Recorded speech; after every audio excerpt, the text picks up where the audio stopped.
ফুটবলের যুগান্তকারী এক ফরমেশন হলো 4-4-2। এটি এমন এক ফরমেশন যেখানে ঘটানো সম্ভব ফুটবল তুলকালাম, আবার সেখানেই সম্ভাবনা থেকে যায় নিমিষেই স্বপ্নভঙ্গের। কিভাবে এই ফরমেশন কাজ করে, কোথায় বা এর দুর্বলতা, তারই আদ্যপন্ত জানবো আজকের বিশ্লেষণে।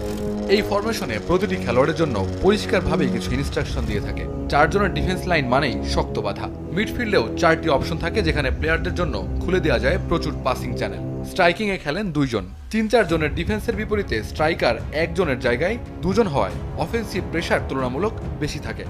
এখন আসি কখন এই ফরমেশন প্রতিপক্ষের জন্য ভয়ঙ্কর। তার আগে জানতে হবে ফুলব্যাক কি।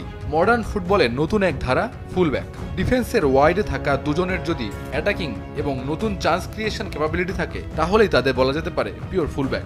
সেক্ষেত্রে তাকে উইং খেলা ফরওয়ার্ড বা মিডফিল্ডারকে ওভারল্যাপ করতে হয়। 4-4-2 এর মূল শক্তি ব্যালেন্স। 4 জনের 2টি লাইন একই সাথে ডিফেন্স ও অ্যাটাকের কাজ করে। আবার অ্যাটাকে যাওয়ার সময় 4 জন মিডফিল্ডারকে ওভারল্যাপ করে 2 ফুলব্যাক প্রতিপক্ষের ডিফেন্সে নিজেদের শক্তিও বাড়িয়ে দেয়। কোনো দল যদি নিজেদের ভেতর বল রাখার জন্য প্লেইং ফ্রম দ্য ব্যাক সিস্টেমে ছোট ছোট পাসে আগায়, তখন উপরে থাকা 6 জন প্লেয়ার দিয়ে একসাথে তাদের প্রেস করে নিজেদের সীমানাতেই থাকতে বাধ্য করা যায়। আবার তাদের বাধ্য করা যায় লং বল খেলে বলের পজিশন হারাতে।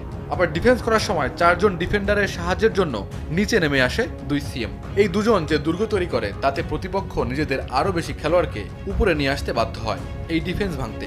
এতে তাদের নিজেদের ডিফেন্সে বেশ কিছু ওপেন স্পেসের সৃষ্টি হয়, ফলে কুইক কাউন্টার অ্যাটাকে উল্টো তাদেরই গোল খাওয়ার সম্ভাবনা বেড়ে যায়। এই ফরমেশন অ্যাডাপ্ট করার জন্য সিএম 2 জনকেই গতিশীল থাকতে হয়। উইঙ্গার যদি ট্র্যাক ব্যাক না করেন তবে প্রতিপক্ষের ইনভার্টেড উইঙ্গার সহজেই ডিফেন্স লাইন ভাঙতে পারেন।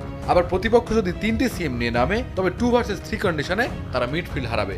তাদের যে ট্রায়াঙ্গেল পাসের তৈরি হবে সেটি ঠেকাতে 2 জনকেই জায়গা ছেড়ে দিতে হবে। তো এর ফলে ডিফেন্স লাইনের সামনে বড় একটা স্পেস তৈরি হয়ে যাবে। আবার এইভাবে 2টি ফ্ল্যাট লাইন রাখায় প্রতিপক্ষের আর্ধেও প্রচুর জায়গা ছেড়ে দিতে হবে, সেটা এক বিপদ সংকেত। এই ফরমেশন সফল করতে হলে থাকতে হবে শক্তপোক্ত 2 জন সেন্ট্রাল ডিফেন্ডার। তারা আক্রমণ ঠেকানোর পাশাপাশি গেম রিড করবে, নিচ থেকে উপরে থাকা টিমমেটদের ডিরেকশন দেবে। থাকতে হবে 2 জন অ্যাটাকিং ফুলব্যাক, কমপক্ষে 2 জন সেন্ট্রাল মিডফিল্ডার। তাদের একজনকে থাকতে হবে ডেস্ট্রয়ার রোলে। থাকতে হবে 2 জন স্ট্রাইকার, যাদের মধ্যে থাকবে খুব ভালো একটি কেমিস্ট্রি। তবে দিন শেষে ফুটবল শক্তিমত্তা, বুদ্ধিমত্তা সব মিলিয়ে সামগ্রিক এক খেলা। শুধু ফরমেশন দিয়েই এখানে সব জয় করা সম্ভব নয়। খেলোয়াড়রা ঠিক কোন দিন কিভাবে জ্বলে উঠবে কেউ বলতে পারে না। আর ঠিক এজন্যই ফুটবল অনিশ্চিত, ফুটবল সুন্দর, ফুটবল সার্বজনীন।